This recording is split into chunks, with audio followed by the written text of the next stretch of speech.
Hello class 9, তোমাদের বাংলার সহায়ক গল্প সত্যজিৎ রায় রচিত প্রফেসর শঙ্কুর ডায়েরি গল্পগ্রন্থের অন্তর্গত স্বর্ণপর্ণী গল্পের আলোচনা আমরা শুরু করেছি। এর আগের ভিডিওতে আমরা দেখেছি জেরেমি সন্ডার্স মূলত প্রফেসর শঙ্কুকে তার সঙ্গে ইংল্যান্ডে নিয়ে আসেন তার যে স্বর্ণপর্ণী অর্থাৎ মিরাকিউরাল বড়ি রয়েছে সেই মিরাকিউরাল বড়ির কেমিক্যাল অ্যানালিসিসের জন্য। এরপরে দেখা যায় ইতিমধ্যে প্রফেসর শঙ্কু সন্ডার্সের বাড়িতে এসে উপস্থিত হচ্ছে। তারপরে গল্পের পরবর্তী অংশ। আমাদের দেখে সকলেরই মুখে হাসি ফুটে উঠল। সন্ডার্সের মা আমাকে বুকে জড়িয়ে ধরে বললেন, তুমি জেরিকে মৃত্যুর কবল থেকে উদ্ধার করেছো, এ ঋণ আমরা কোনোদিন শোধ করতে পারবো না। দোতলা বাড়ি, তার একতলাতেই গেস্ট রুমে আমার জায়গা হলো। আমরা পৌঁছেছিলাম সন্ধ্যা 6টায়। 8:30টায় ডিনারকে তারা লোকেরা বলে সাপার। টেবিলে সন্ডার্স তার প্ল্যান বলল। তাহলে তাকে দেখে সন্ডার্সের মা অত্যন্ত খুশি হলেন, কারণ তার ছেলেকে মৃত্যুর মুখ থেকে ফিরিয়ে এনেছেন প্রফেসর শঙ্কু। দোতলা বাড়ি এবং তার বাড়ির যে একতলাতে গেস্ট রুম রয়েছে ছোট্ট, সেখানেই তারা মূলত তাদের প্রফেসর শঙ্কু থাকলেন, তার জায়গা হলো। এবং তারা পৌঁছলেন সন্ধ্যে 6টার সময় এবং রাত্রি 8টার সময় ডিনার হলে ডিনারেই সন্ডার্স প্রফেসর শঙ্কুকে তার প্ল্যান সম্পর্কে বললেন। কাল সকালে তোমার বড়ির কেমিক্যাল অ্যানালিসিসের বন্দোবস্ত করব। তারপর তোমার বক্তৃতার জন্য জায়গা ঠিক করে খবরের কাগজে বিজ্ঞাপন দেব জনসাধারণকে জানানোর জন্য। অবশ্যই আমার কিছু চেনা ডাক্তার ও বৈজ্ঞানিকদের আমি আলাদা করে টেলিফোন করে খবরটা জানিয়ে দেব।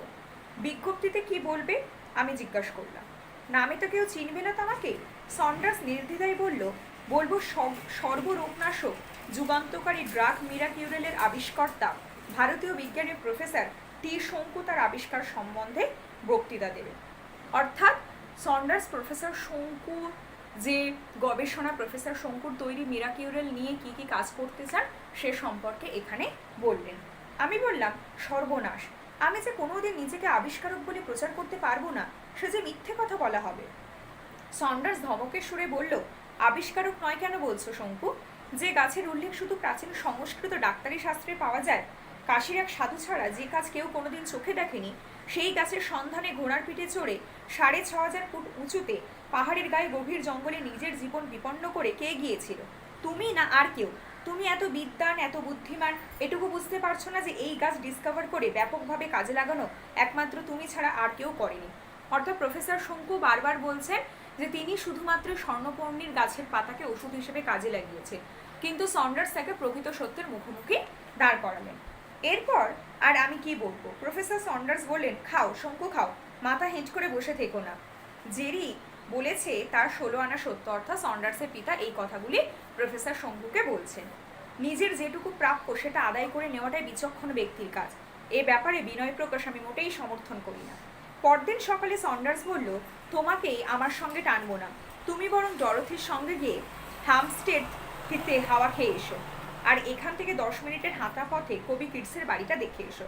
পরদিন সকালে সন্ডার্স প্রফেসর শঙ্কুকে বললেন যে ডরথি অর্থাৎ তার স্ত্রীর সঙ্গে গিয়ে তার কাছে পিঠে হাওয়া খেয়ে আসতে, এবং তার থেকে ঠিক 10 মিনিটে বিখ্যাত বিদেশি কবি কিডসের বাড়ি, সেই কিডসের বাড়ি প্রফেসর শঙ্কু যেন দেখে আসে।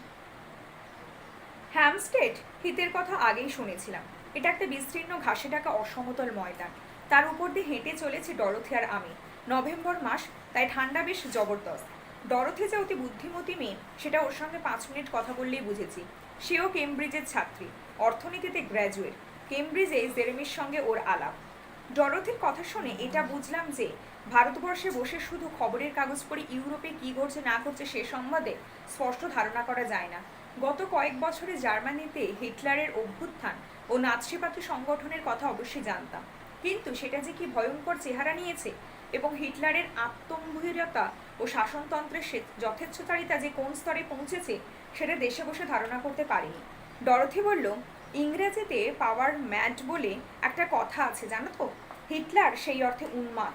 সমস্ত ইউরোপকে গ্রাস করে সে একটা বিশাল জার্মান রাজ্য প্রতিষ্ঠা করার স্বপ্ন দেখছে।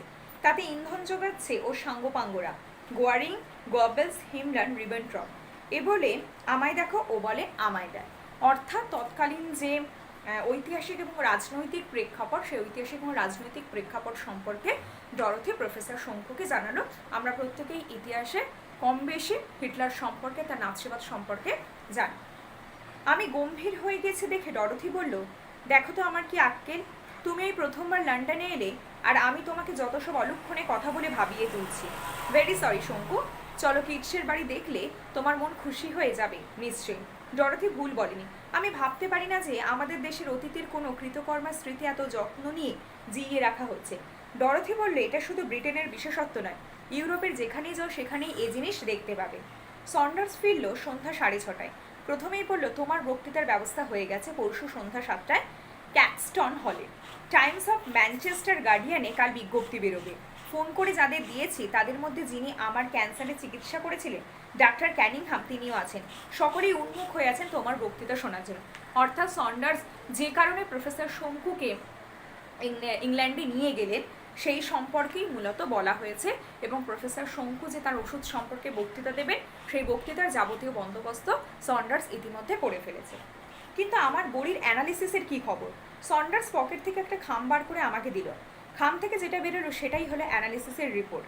আমি তাতে কিছুক্ষণ চোখ বুলিয়ে বললাম, এতে দেখছি সব রকম ভিটামিনই রয়েছে।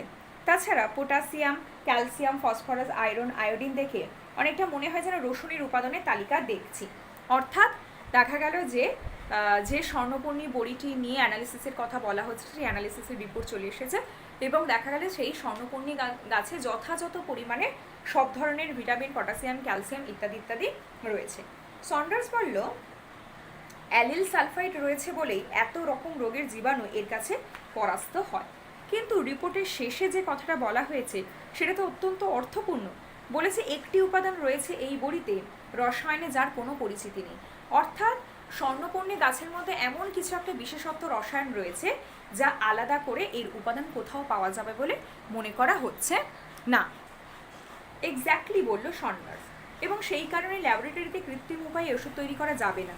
অর্থাৎ পৃথিবীতে একমাত্র তুমি এই ওষুধের সোল প্রোপাইটার, তোমার জায়গা কেউ কোনোদিনও নিতে পারবে না।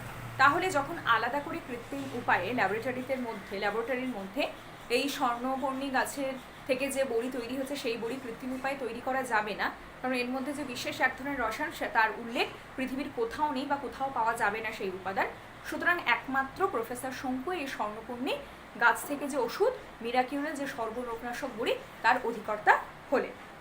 কথাটা শুনে আমার মনে একটা মিশ্র ভাব দেখা দিল।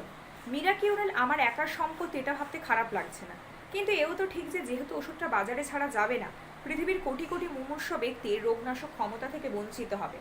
এর পরের দিন সন্ডার্সের সঙ্গে বেরিয়ে লন্ডনে অনেক কিছু দ্রষ্টব্য, British Museum, National Gallery, madame তুসোর মিউজিয়াম দেখে সন্ধ্যায় মারমেড থিয়েটার বার্নার্সার পিগম্যালিয়ন নাটক দেখলাম। সব মিলিয়ে এটা বলতে পারি যে লন্ডন আমাকে হতাশ করেনি। তাহলে পরের দিন তিনি সন্ডার্সের সঙ্গে বেরিয়ে লন্ডনের বিভিন্ন স্থানে গেলেন। বিভিন্ন স্থানে দেখার পাশাপাশি সেখানকার বিখ্যাত মারমেড থিয়েটারে তৎকালীন বিখ্যাত নাট্যকার বার্নার্সার তিনি পিগম্যালিয়ন নাটক দেখলেন, এবং তিনি মনে মনে খুব পরিতৃপ্তি লাভ করলেন যে লন্ডন তাকে হতাশ করেন, লন্ডন তাকে অনেক কিছু দিলেন। আমার বক্তৃতায় এত লোক হবে সেটা স্বপ্নেও ভাবিনি। সন্ডার্স আমার সঙ্গে মঞ্চে উঠে মাইক্রোফোনের সামনে দাঁড়িয়ে আমার পরিচয় দিল।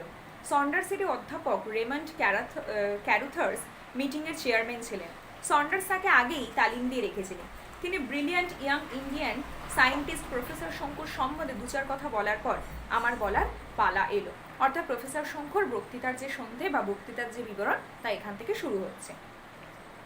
20 বছর বয়স থেকে ছাত্র পড়াচ্ছি বলে বক্তৃতার ব্যাপারে আমার কোনো অস্বস্তি বোধ ছিল না, তাই আমি বেশ সহজভাবে বলে চললাম। ভারতে আয়ুর্বেদ চর্চার কথা, চরক সুশ্রুতের সংহিতার কথা, আমার বাবার কথা, এবং টিকলিবাবির কাছে শুনে কিভাবে কসৌলি জঙ্গল থেকে স্বর্ণপর্ণে সংগ্রহ করি তার কথা। যতক্ষণ বললাম ততক্ষণ হলে কেউ টু শব্দ করেনি। বলা শেষ হলে পরধ্বনির বহর দেখে বুঝলাম আমি উতরে গেছি। অর্থাৎ তিনি কিভাবে স্বর্ণপর্ণী পেয়েছিলেন সেই সমস্ত ঘটনা অত্যন্ত সবিস্তারে বিবরণ দিয়ে তিনি সেই বক্তৃতাতে বললেন।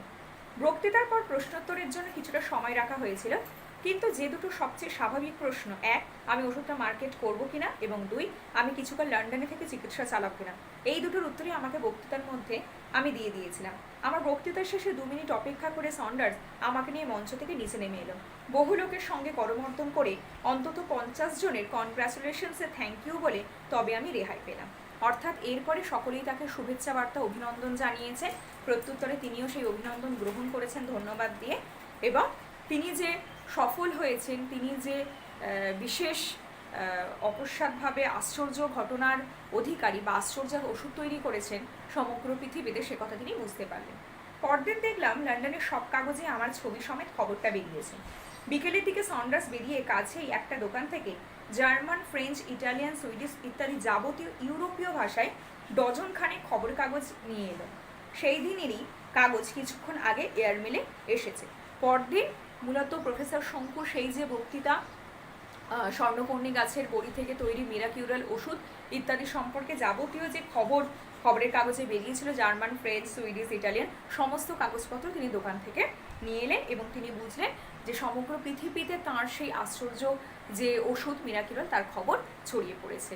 এই ভিডিওতে স্বর্ণকর্ণী গল্পের অংশ এই পর্যন্তই। স্বর্ণকর্ণী গল্পের পরবর্তী অংশ আমরা পরের ভিডিওতে আলোচনা করব। Thank you.